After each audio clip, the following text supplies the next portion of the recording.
It is of no surprise that BTS are the #1 boy band group in the world, and with that fame comes a lot of hate. Surprisingly, not only from ordinary people but also from other celebrities.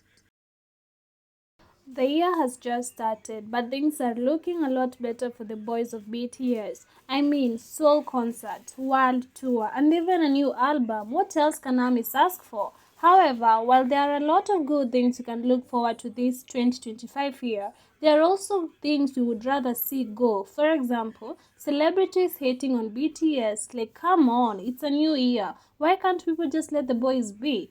Well, thankfully, BTS decided that enough is enough and even called out some of these artists. Do you want to know some of these celebrities who are making sure that BTS does not live a peaceful life? Well, stick around because you're going to be mentioning them in a few seconds. The first one on the list is Ellen DeGeneres. Okay, while most of you might have the tea between Ellen and the boys, some new ARMYs do not, so allow me to give you guys a summary. Basically, the boys made an appearance in the Ellen show way back in 2017. Fans were very excited, yes, not until the host decided to ask the boys whether the BTS tried to hook up with ARMYs. Since then, BTS keeps the show when they visit the US without giving any reason as to why, which leads us to the allegation that there must be something going on between the two parties. And by the looks of it, it is not something good. Well, enough with that. Let's move on. The next one is Ethan Klein, who once stated, I hate K-pop, I don't get BTS. How did this become a thing in Western culture? Grown men and little girls are jacking off to little K-pop boys. It's like a little fetish. It's like a little twerk gay fetish about this K-pop.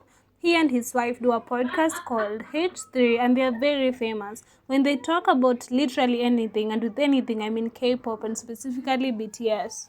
During one of their podcasts, he launched the series Frenemies with Trisha Paytas, you know, the one who got viral because of a famous meme some years back. Anyways, in this specific podcast, Ethan made very racist and homophobic remarks about BTS, and believe me when I say it's pretty nasty.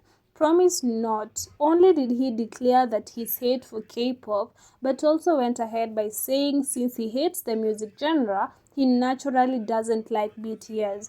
As well, Ethan Klein didn't stop there since he continued by dropping rude comments about BTS. He even commented on their looks and even said that the whole K-pop fan culture is like a quote-unquote creepy fetish of fangirls going crazy over quote twink gay grown-up men. Seriously? And while those comments were uncalled for, Ethan didn't stop there and continued belittling ARMYs and fans in general by making fun of how fangirls would spaz over their idols on Twitter as if there was something wrong about doing so.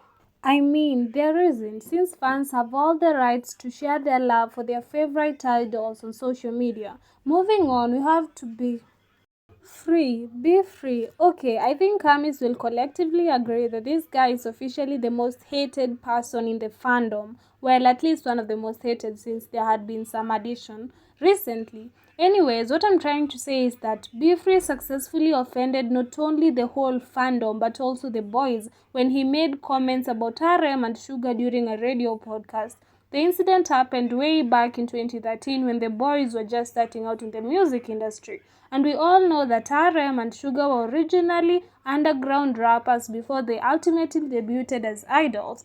This is the reason why both of them were invited to a show which aimed to somehow connect the underground rappers with idol rappers, and RM and Sugar gladly participated because they wanted to put an end to the discrimination idol rappers are facing once and for all. However, Bifrey had a different idea and decided that he didn't like the fact that the two chose to debut as idols. He then started insulting them and their music and even went ahead and commented on their clothes and how they looked, saying that they looked like girls wearing makeup and fancy clothes whenever they performed on stage. Very personal and uncalled for. Be Free because of this, ARMYs were enraged and most of them got very furious after hearing his comments. And yes, I know this happened in 2013, but it doesn't change the fact that wearing makeup does not and will not make a man less manly. And just like how not wearing it will make anyone a lot manlier. His parade of hateful comments didn't stop there, as he proudly shared that he doesn't listen to BTS album or music since he doesn't like it. However, their nasty comments ended up backfiring at him 6 years after BTS became satisfied global superstars. He finally posted an apology which fans thought was too late. ARMYs are not letting him off the hook. The moral of the story, well, hating BTS will never bring you good thing. Next up, Jason Derulo. The BTS boy is a super humble and everyone knows that, since they won't achieve this much love if they aren't, right? Sadly, some people would take advantage of the fact that they're this nice and they're kind hearts, which is pretty saddening. One of them is Jason Derulo. BTS actually had a collaboration with Jason Derulo for his Savage Love song, which of course topped Billboard charts. However, rather than celebrating the achievement with BTS, Jason Derulo did the exact opposite and completely omitted BTS' part in the song. I mean, he acted as if all as broad daylight that he would have never come close to topping the billboards without the help of BTS. But he acted as if BTS had no part to play in the success of the song. He acted as if he is the sole reason why the song achieved so much, even though it is clear as broad daylight that he would never come close to topping the billboard without the help of BTS. In a video he uploaded on his TikTok, he shared how he celebrated after learning his song topped the charts. What's more annoying is when he boastfully shouted, "I got to #1," without taking the time to thank BTS or even just mentioning them. I mean, that's the least he can do, right? To make things right, he never tagged BTS on any social media post when he announced the milestone the song had reached. I mean, never, not even once. Well, if he doesn't hate BTS, I don't see any other reason why he would literally forget them. It's called collaboration for a reason. His statement during his interview with Ellen DeGeneres made things even worse. When asked how the collaboration came about, he answered saying, quote, "I met them a few years ago. The members came up to me, but I didn't know who they were." Wow, the audacity. He continued by saying, quote, "An American singer, a New Zealand composer, and a massive K-pop group ended up working together," continuing his no mentioning BTS agenda. And what's with the calling them with anything other than their name? That was it. Literally had at least addressed them correctly.